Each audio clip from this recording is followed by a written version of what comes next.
तो बहुत बहुत नमस्ते, वेलकम सभी का सादर आपको बहुत बहुत स्वागत है आपका। आज भक्ति योग में ही आगे बढ़ रहे हैं। 17वां श्लोक है, 17th श्लोक। और अर्चना जी हमें भक्ति योग के बारे में नए नए श्लोक बता रहे हैं भगवत गीता में से। तो सभी मास्टर्स जो जुड़े हैं उन सभी का स्वागत है। हम पहले एक प्रार्थना करेंगे और फिर आगे बढ़ेंगे। तो नमस्ते अर्चना जी, वेलकम, स्वागत, और ओवर टू यू मैम। सभी को मेरा आत्मवंदन। Thank you so much Anuradha ji, मुझे इतना सुंदर मौका देने के लिए। और मैं इस स्वाध्याय के लिए बस एक निमित्त जरिया हूँ। मेरे द्वारा ये स्वाध्याय, ये ज्ञान सबको मिल रहा है। तो आज का स्वाध्याय शुरू करने से पहले, आज का गीता पठन शुरू करने से पहले मैं अपने गुरु पितामह पत्री सर को कोटि कोटि नमन करती हूँ। उन्नत लोकों की सारे गुरु को, सारे ऋषि महर्षि सभी को मेरा कोटि कोटि वंदन। सारे देवी देवताओं को मेरा कोटि कोटि नमन। तो आज का गीता पठन शुरू करने से पहले हम सीधा बैठेंगे, 3 बार प्रणव ओम का उच्चारण करेंगे। रीढ़ की हड्डी बिल्कुल सीधी, लंबी गहरी सांस और प्रणव ओम का उच्चारण करते समय पूरा ध्यान नाभि केंद्र पर रखेंगे। और जब श्वास पूरा बाहर निकल जाए तो स्वतः श्वास को भरने देंगे।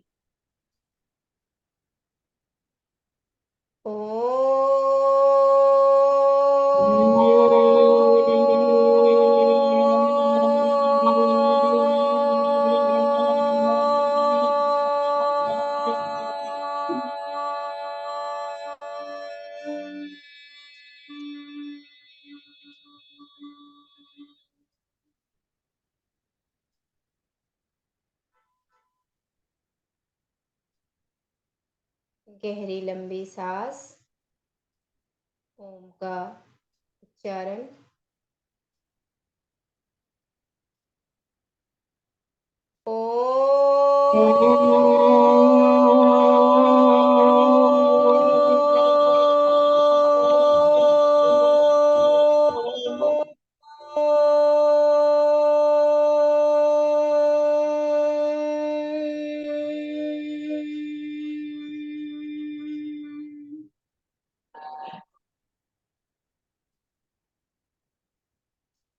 एक बार और करेंगे। गहरी लंबी सांस, प्रणव ओम।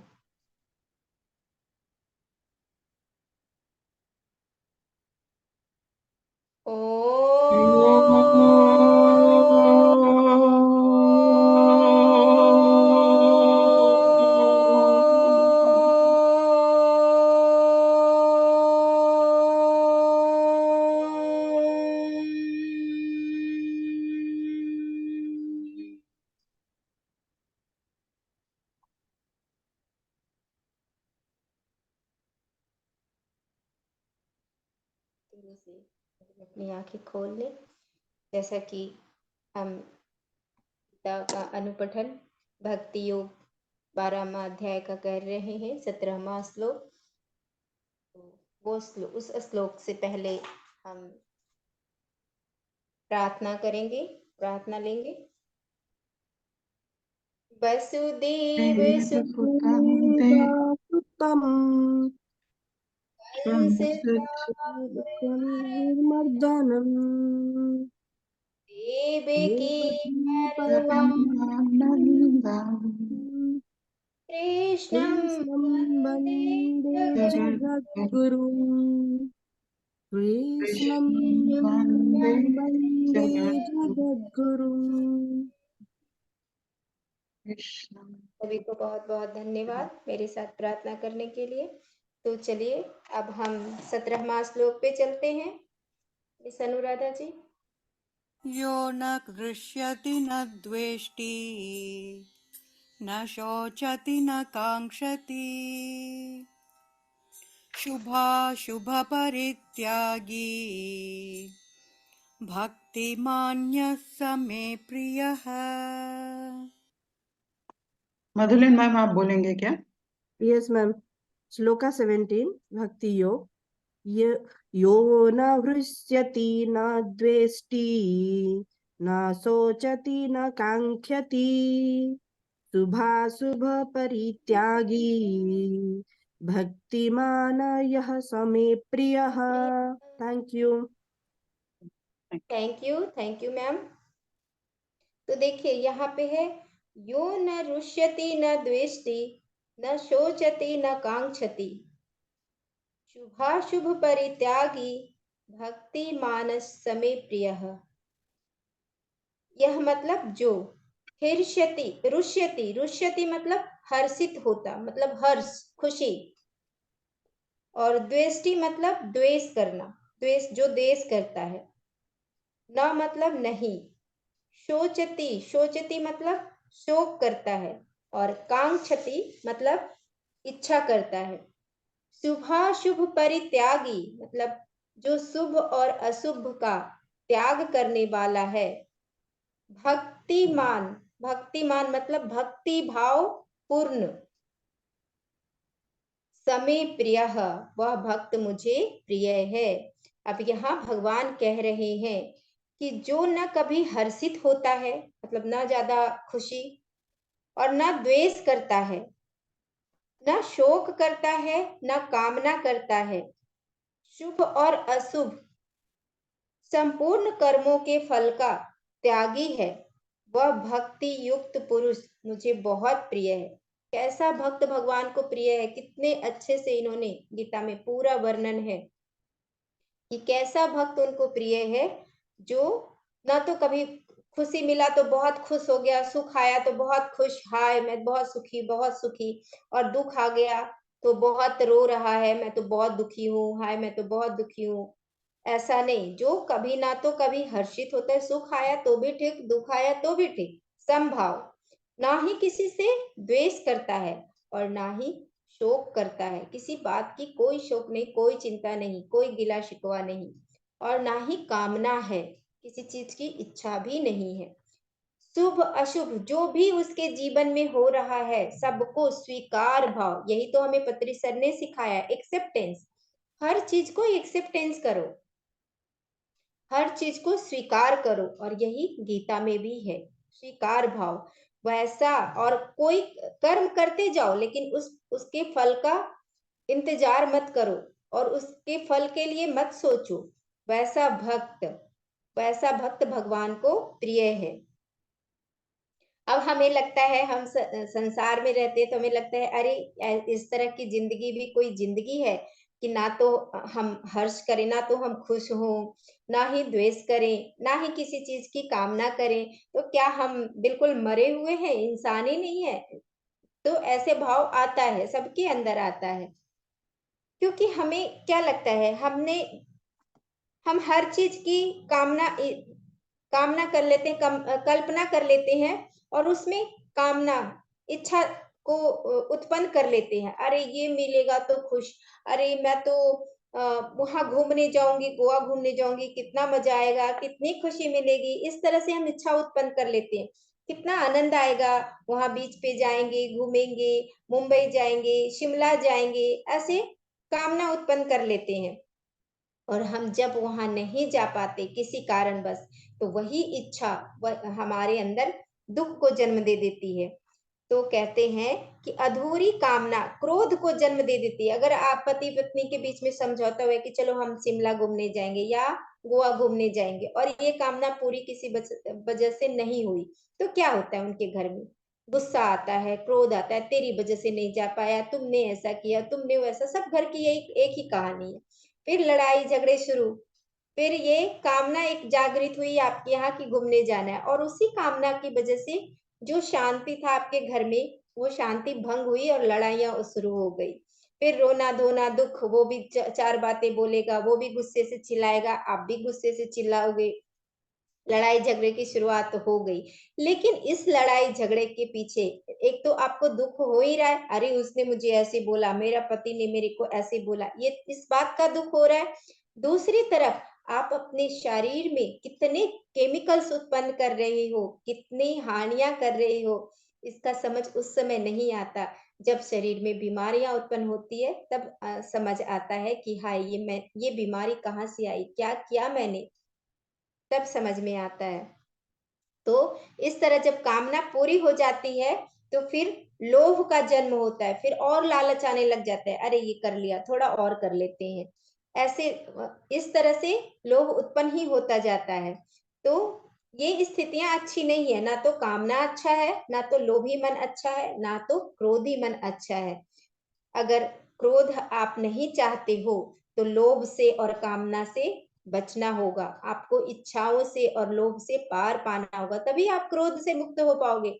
आप किसी बात बात पे क्रोध आता है तो आप मनन कीजिए, चिंतन कीजिए कि किस बात पे क्रोध आया और क्यों आया क्रोध। अब जैसे मैंने भी इस बात पे चिंतन करना प्रारंभ किया कि मेरे को छोटी बातों में भी किसी बात पे अगर गुस्सा आता है, आ जाता है गुस्सा, ऐसा नहीं कि नहीं आता। जो ध्यान करते हैं ध्यानी है, इसका मतलब मेडिटेटर है, इसका मतलब ऐसा नहीं है कि उनके अंदर से सारे अरसद बरगा चले गए। उनके अंदर भी इच्छाएं होती है, क्रोध होता है, सारे अरसद बरगा होते हैं, लेकिन वो धीरे धीरे काम करके उसको खत्म करते हैं। तो जैसे गुस्सा आता है तो आप सोचो, उस पर विचार करो, क्यों आया गुस्सा, किस बात पे आया गुस्सा, और उस बात से आपको क्या लेना देना है, आप कितने उसमें ग्रसित हो उस चीज से। अगर जिस बात पे गुस्सा आता है उस बात का पूरा मंथन कीजिए, तब आपको पकड़ आएगी कि आपका मन ये चाहता है, इसकी वजह से आपको क्रोध आया था। फिर अगली बार आपको ऐसे धीरे धीरे काम करते करते आपका क्रोध खत्म होगा। लालच आता है, ईर्ष्या आता है, जो भी अरसद बरगा है उस पर विचार कीजिए, मंथन कीजिए, मनन कीजिए कि क्यों आ रहा है ऐसा, क्यों हो रहा है ऐसा। जब चिंतन मनन करेंगे तो धीरे धीरे आपके अंदर जो अरसद बरगा है उसको पकड़ पाएंगे और उससे आप मुक्त हो पाएंगे। आप अपने अरसद बरगा, आपके मन में क्या चल रहा है ये सिर्फ और सिर्फ आप जानते हो, कोई नहीं जानता। तो इसीलिए भगवान बुद्ध ने बोला अपो दीपो भवा, अपना दीपक स्वयं जलाएं। कोई आपके मन का के इलाज नहीं कर सकता, आपको तरीका बता सकता है, रास्ता बता सकता है, चलना आपको खुद पड़ेगा। आपको अपने मन को खुद ही टटोलना पड़ेगा। तो अपने मन को टटोलिए, विचार कीजिए, चिंतन कीजिए और अपने अंदर जो अरसद बरगा है उन सबको एक एक करके दूर कीजिए, तभी आप वहां तक पहुंच सकते हो जहां आपकी मंजिल है। भगवान कह रहे हैं कि कैसा भक्त मुझे प्रिय है, यहाँ तो भगवान को पाने की बात है। ध्यान करना, जो भी हम ध्यान योग ज्ञान योग कर रहे हैं, साधना कर रहे हैं, वो किस लिए, अपने आप को जानने के लिए कि मैं ही अहम ब्रह्मास्मि का बोध करने के लिए। अहम ब्रह्मास्मि का बोध मतलब क्या, ईश्वर की प्राप्ति। तो ईश्वर की प्राप्ति कैसे होगी, जब तक हम अपने मन पे काम नहीं करेंगे, जब तक हम इन अरसद बरका से मुक्त नहीं होंगे, जब तक हमारा अंतःकरण शुद्ध नहीं होगा, तब तक हम कैसे कार्य करेंगे।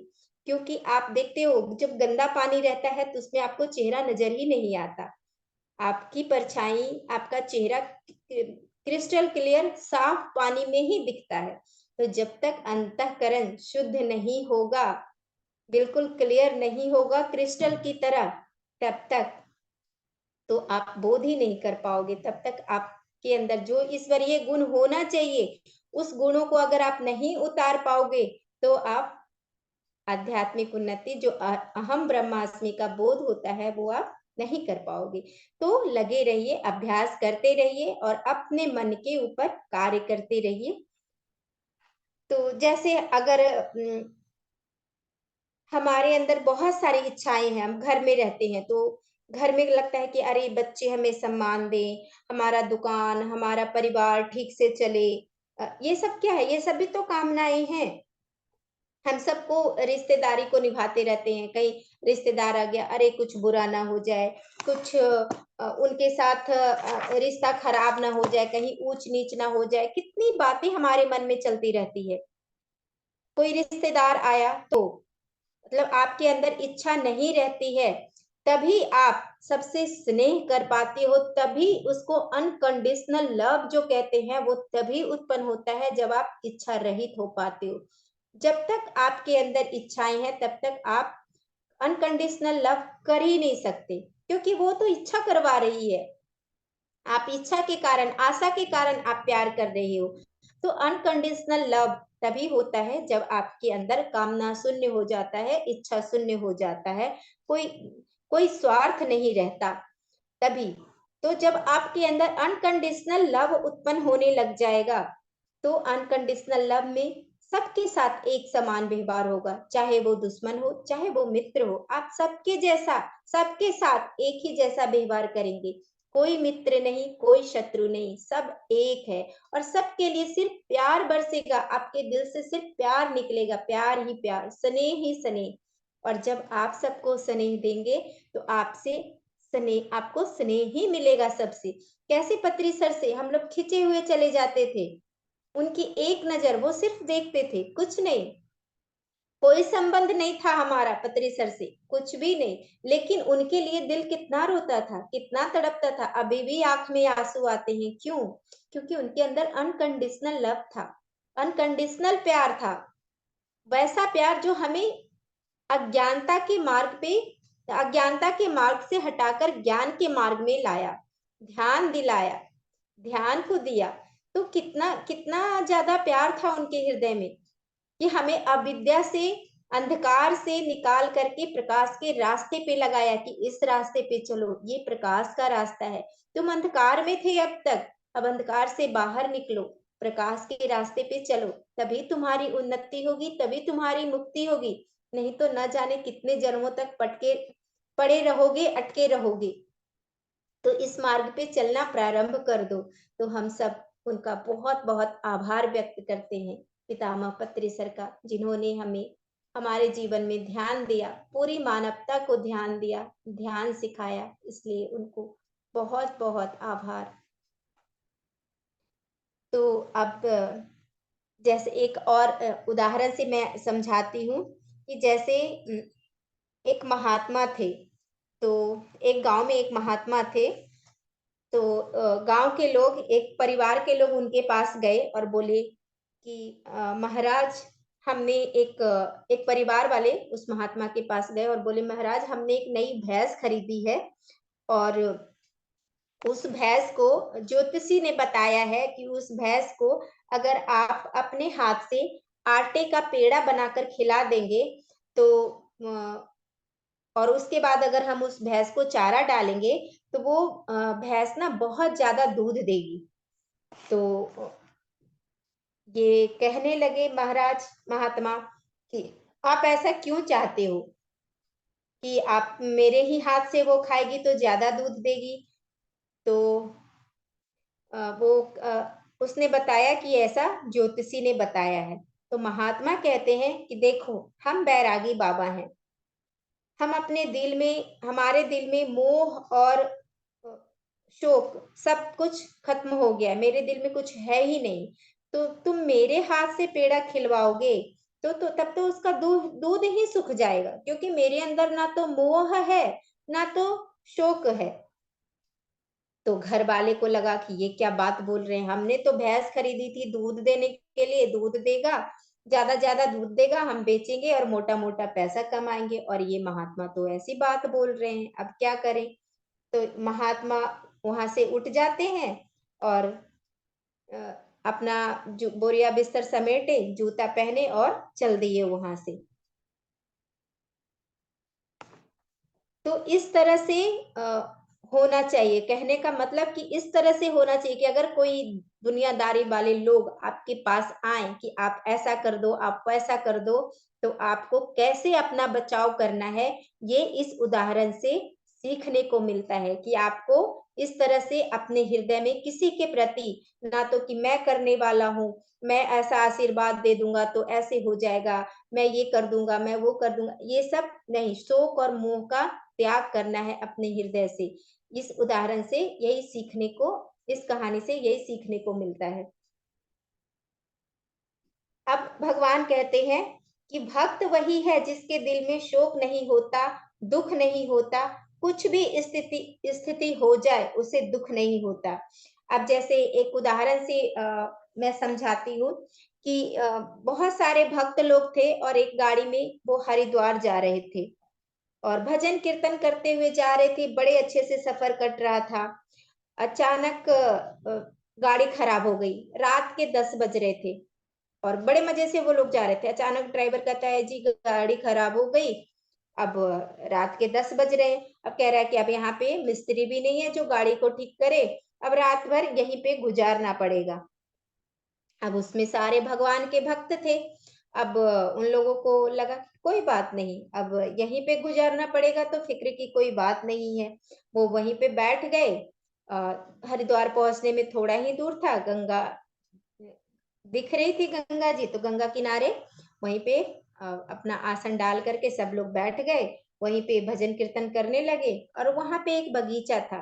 तो उसके मालिक से पूछा, बगीचे के मालिक से, कि उसमें बहुत आम लगे हुए थे तो मैं आम तोड़कर खा लूं।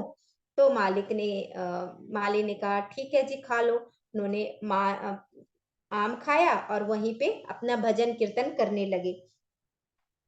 और पूरा खुला आसमान था, खुले आसमान में कीर्तन कर रहे थे। गर्मी का दिन था, ठंडी ठंडी हवा बह रही थी। तो सारे भक्त कहने लगे वाह वाह, भगवान ने कितना अच्छा कर दिया हमारे साथ, कि हम कहाँ रात्रि में आवास पे पहुंचते, वहां हमें एसी में बंद रहना पड़ता, कमरे में बंद रहना पड़ता, एसी की हवा खानी पड़ती। यहाँ पे कितना सुंदर ठंडी ठंडी हवाएं, प्राकृतिक हवाएं मिल रही है, कितना सुंदर वातावरण मिल रहा है। और खाने को भी इतने अच्छे अच्छे मीठे मीठे आम मिले। तो उनको इस तरह से उनको कोई परेशानी नहीं हुई। जब सुबह हुई तो अपना आराम से गाड़ी से हरिद्वार पहुंचते हैं। तो इस तरह क्या है कि इस तरह उन्होंने जो परिस्थिति आई उस परिस्थिति को स्वीकार किया और उस परिस्थिति में भी आनंदित रहे। इस प्रकार के भक्त उनको प्रिय हैं, जो किसी भी परिस्थिति में अडिग ना हो, मतलब शोक ना करे, दुखी ना हो बे कि हाय मुझे दुख हो गया, हाय क्या हो गया, गाड़ी खराब हो गई। अब दूसरे लोग रहते हाय कहाँ जाएंगे, इतनी रात में गाड़ी खराब हो गई, कैसे क्या करेंगे। तो उनका ईश्वर के प्रति विश्वास नहीं है, भरोसा नहीं है, समर्पण नहीं है। तो ऐसे भक्त भगवान को प्रिय नहीं है। जो भगवान को प्रिय है वो, उनके अंदर ये गुण होना चाहिए कि हर स्थिति में समान रहे, ईश्वर पे भरोसा है रखना चाहिए। वैसे भक्त भगवान को प्रिय हैं। तभी वहां पे माली ने उनको शिक्षा से इतना सुंदर आम, मीठे मीठे आम खाने को दे दिया, मिल गया। क्योंकि जब आप प्रकृति पे, यूनिवर्स पे भरोसा करते हो तो यूनिवर्स आपके लिए करने को तैयार रहती है। आप एक कदम बढ़ाते हो, यूनिवर्स 10 कदम बढ़ाकर आपको देने के लिए तैयार है। एक बार विश्वास कीजिए, भरोसा कीजिए, प्रकृति पे भरोसा कीजिए, तो आपको यूनिवर्स करने के लिए, देने के लिए तैयार है। अब देखिए कई लोग घर पे अपने जो व्यापारी लोग होते हैं, कई लोग तो घरों में भी टांगते हैं हरी मिर्च और नींबू। तो इसके बारे में मुझे भी जानकारी नहीं थी कि लोग हरी मिर्च और नींबू क्यों टांगते हैं, मुझे भी पता नहीं था। तो ये हरा रंग जो होता है वो बुध ग्रह का है। बुध बुध ग्रह व्यापार के देवता है और बुध ग्रह का हरा रंग होता है। और जो कारोबार चलता है उसके देवता है बुध ग्रह। और पीला रंग बृहस्पति का है। तो ज्योतिष के अनुसार जो बृहस्पति है वो धन की प्राप्ति करवाती है, बृहस्पति से धन प्राप्त होता है। इसीलिए कई लोग बृहस्पतिवार करते हैं, व्रत रखते हैं, पीला कपड़े पहनते हैं कि धन मिले। तो जिनको भी व्यवसाय करना है, व्यापार करना है, वो क्या करते हैं कि उनके दोनों ग्रह पक्ष में होने चाहिए, उनके पक्ष में होनी चाहिए, तभी वो उनका व्यापार सही से चलेगा। तो इसीलिए वो अपने व्यवसाय पे पीला नींबू और हरी मिर्च टांगते हैं ताकि इससे उपचार हो सके और मेरा काम धंधा अच्छा चल सके। और मुझे भी इस बात की पता नहीं थी कि हरा जो रंग है वो बुध ग्रह का है और पीला बृहस्पति का तो पता था, लेकिन नींबू और मिर्च क्यों टांगते हैं इस बात की जानकारी नहीं थी। तो अब एक बहुत ही सुंदर उदाहरण है, एक और उदाहरण मैं बताने जा रही हूँ कि जब कबीर जी थे, कबीर का नाम आप लोगों ने सुना है कि कबीर से दुनिया वाले ने पूछा, जो लोग थे उन्होंने पूछा कि आप काशी छोड़कर मगहर जा रहे हो, क्यों जा रहे हो?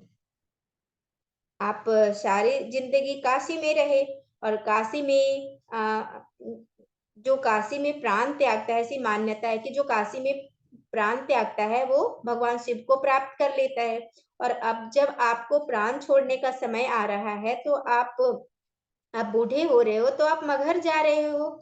और मगहर इसलिए प्रसिद्ध है क्योंकि वहां जो भी प्राण छोड़ेगा वो नीच योनियों में जाएगा, गधे की योनियों में जाएगा, मतलब नीच योनि प्राप्त होगी।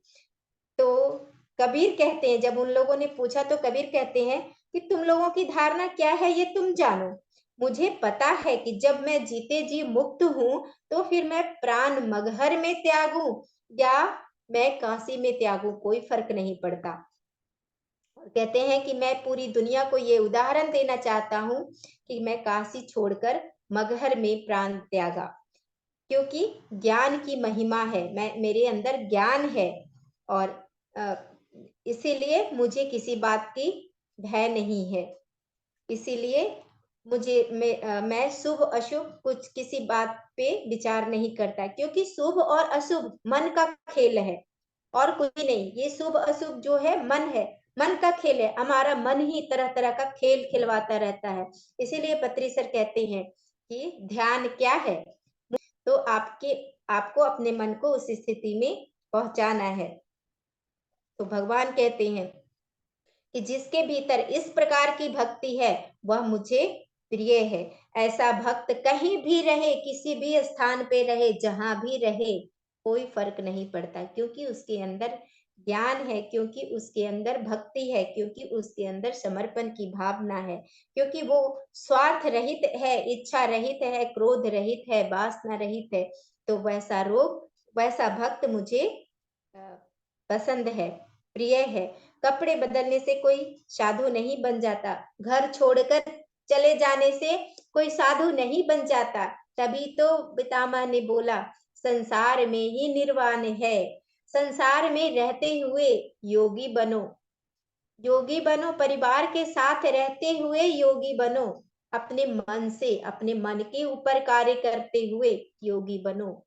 और कोई बहुत बड़ा चीज नहीं है योगी बनना। अगर आप अभ्यास करेंगे, अपने मन के ऊपर काम करेंगे तो आसान है। और आपके अंदर ईश्वर प्राप्ति की ललक होनी चाहिए, तड़प होनी चाहिए, ये जानने की लालसा होनी चाहिए कि मैं कौन हूँ, आपका लाइफ पर्पस, मैं क्यों आया हूँ इस पृथ्वी पे, ये सत्य को जानने की जितनी तड़प होगी, आपको योगी बनने से, आपको महात्मा बनने से कोई नहीं रोक सकता। और संसार में रहते हुए आप अहम ब्रह्मास्मि का बोध कर पाएंगे और आप आगे बढ़ पाएंगे, आप अपनी आध्यात्मिक उन्नति कर पाएंगे।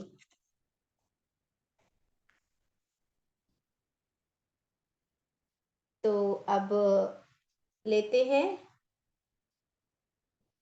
नेक्स्ट श्लोक। अनुराधा जी। समशत्रौ च मित्रे च तथा मानापमानयोः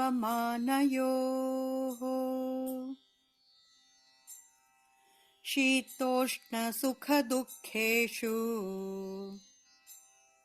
समः संगविवर्जितः।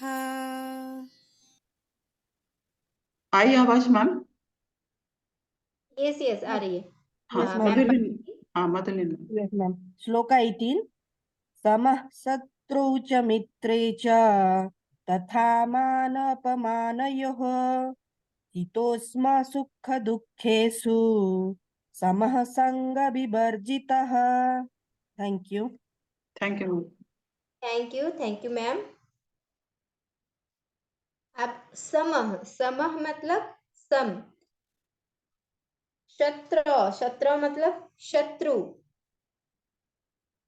च मतलब और, मित्रे मतलब मित्र, मानापमान्यो मतलब मान और अपमान में, शीतोष्ण सुख दुखेशु मतलब सर्दी गर्मी सुख दुख सब में सम, संग विवर्जित मतलब आसक्ति रहित।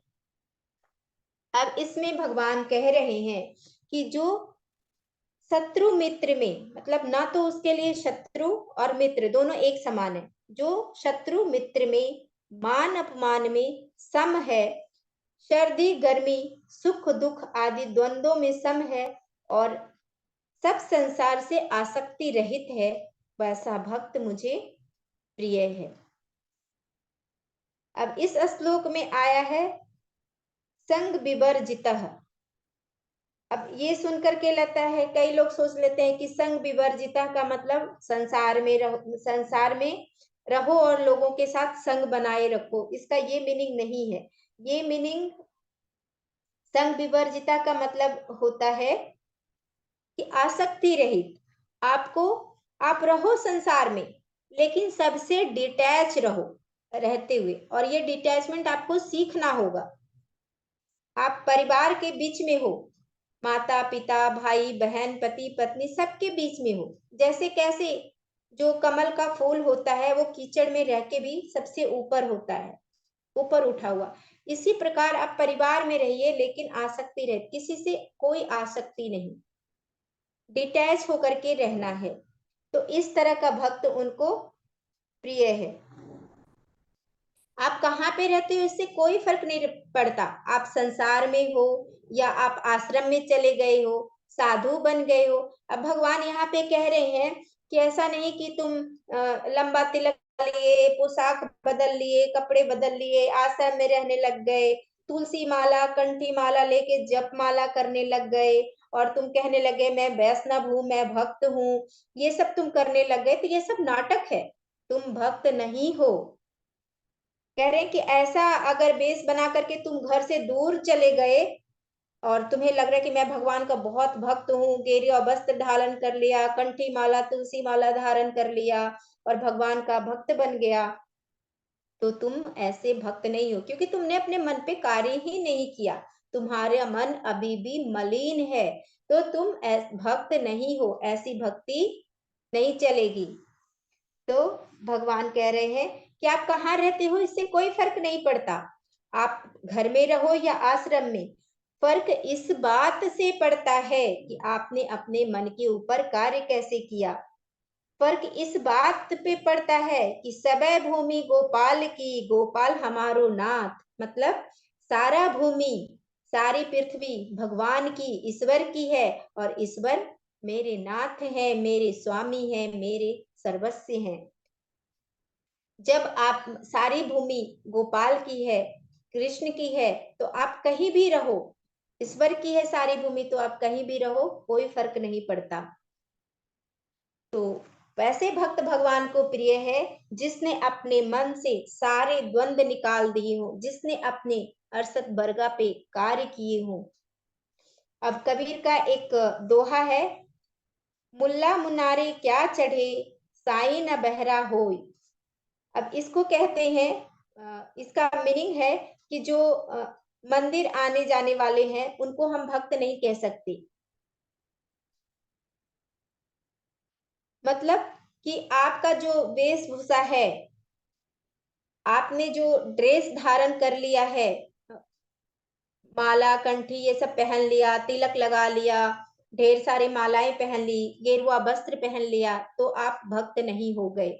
जब तक आप अपने ऊपर कार्य नहीं करेंगे, अपने मन पे कार्य नहीं करेंगे, अपने आप में प्योरिटी नहीं लाएंगे, अपने अंतःकरण को शुद्ध नहीं करेंगे, तब तक आप भक्त नहीं हो सकते।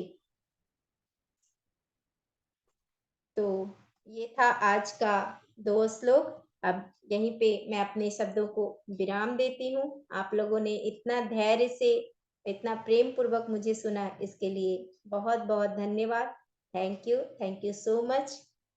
अब 2 श्लोक भक्ति योग का है, वो हम कल करेंगे और हम भक्ति योग अध्याय का समापन करेंगे।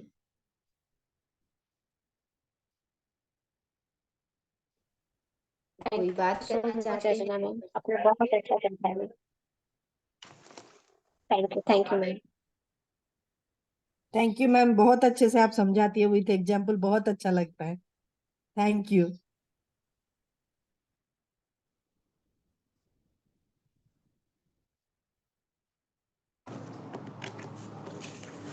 तो हम प्रार्थना ले लें अनुराधा जी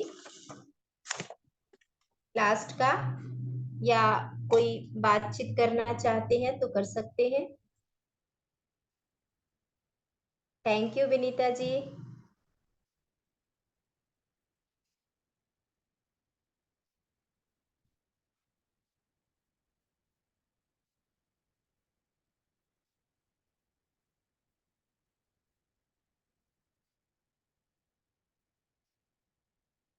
अनुराधा जी।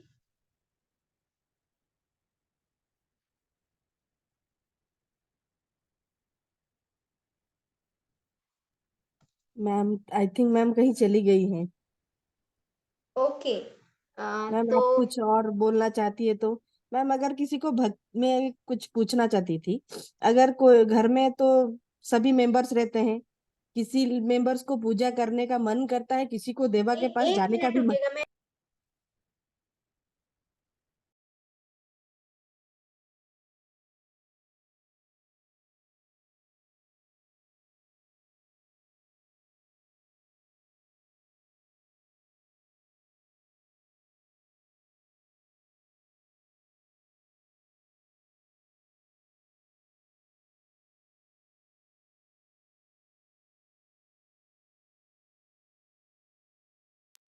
जी बताइए अब क्या पूछ रहे थे। यस मैम, मैं पूछ रही थी अगर घर में हम कभी भी कितने 4-5 मेंबर्स हैं लीजिए, जी तो जी 3-4 लोग पूजा में ज्यादा रुचि रखते हैं, जब भी कोई भी कार्य हो, देवा का पूजा हो, वो सम्मिलित होते हैं। और 1-2 मेंबर्स को मन ही नहीं करता मैम आने के लिए या पूजा करने के लिए। उसमें क्या कर सकते हैं? उनको हमें फोर्स करना चाहिए, वैसे ही छोड़ देना चाहिए? नहीं, आप देखिए उनको रास्ता बताइए, आप कर रहे हैं तो आपको देखकर वो प्रेरित होंगे, पहले तो आप करते रहिए। देखिए हम दुनिया को नहीं बदल सकते, हम कल्पना में उनके सोल को बुला करके, उनके हायर सेल्फ को बुला करके उनको बोलिए कि हे ईश्वर इनको भी सद्बुद्धि दे, इनके बुद्धि को भी ठीक करें, ठीक रखें ताकि ये भी ध्यान मार्ग में आगे बढ़े, अपनी आत्मा को जाने, अपने आप को जाने, ध्यान में आगे बढ़े, ध्यान के पथ पर चले। इस प्रकार आप प्रेयर कर सकते हैं, प्रार्थना कर सकते हैं ईश्वर से और उनको सिखा सकते हैं। उनके ऊपर फोर्स नहीं कर सकते। उनको आप मुंह से कुछ मत बोलिए, मन ही मन ईश्वर से अगर उनकी उन्नति चाहते हैं तो मन ही मन ईश्वर से प्रार्थना कीजिए, इस तरह से प्रेयर कीजिए। उनके ऊपर फोर्स मत डालिए, वो जो कर रहे हैं करने दीजिए। उनको आप उचित दिशा एक बार दिखा दिए, उसके बाद आप बोलना बंद कर दीजिए, फिर मत बोलिए। फिर देखिएगा जब आप इस तरह से करेंगे ना तो आप, ये टेलीपैथी हो गया, आपने उनको मैसेज दिया, अपनी ऊर्जा बढ़ा करके आपने अपनी ऊर्जा से उनको मैसेज कन्वे किया कि तुम भी इस मार्ग पे आओ, ये ध्यान का मार्ग है, इस पे चलोगे तो तुम अंधकार से प्रकाश की ओर बढ़ोगे। अगर उनकी यात्रा आने की होगी तो देखिएगा 1-2 महीने, 3 महीने, 4 महीने में वो आ जाएंगे, 6 महीने क्या। अगर आपने उनको मैसेज कन्वे किया है तो जब उनका कार्मिक बॉन्ड क्लियर होगा तो वो अपने आप आ जाएंगे इस रास्ते पे। तो आपको बस प्रयास करना है, ईश्वर से प्रेयर करना है और फोर्स नहीं करना है। आप फोर्सफुली किसी को नहीं ला सकते, सबको थैंक फ्रीडम यू मिला मैम। हुआ है। जब ईश्वर ने दिया हुआ है फ्रीडम, स्वतंत्रता, तो फिर हम कौन होते हैं फोर्सफुली किसी को लाने वाले? हम कोई नहीं होते, हम अपने। Thank you. Thank you ma'am, thank you. अब तो आपकी ज्ञान लिए लास्ट, प्रार्थना ले लें। हाँ हाँ बिल्कुल बिल्कुल। ये मैंने चैट में डाल दी है तो हम सब बोल सकते हैं। यस, तो सभी आराम से बैठ जाइए, रीढ़ की हड्डी सीधी कर लीजिए। चलिए हम प्रार्थना लेते हैं, सब साथ में बोलेंगे। योगेशं सच्चिदानन्दं वासुदेवं व्रजप्रियं धर्म संस्थापकं वीरं कृष्णं वन्दे जगद्गुरुं। कृष्णं वन्दे। कृष्णं वन्दे जगद्गुरुं। थैंक यू सो मच, सभी का बहुत बहुत धन्यवाद। बहुत बहुत थैंक धन्यवाद ma'am. Thank thank you. You. Thank you thank you ma'am. Ma'am. Thank you so much.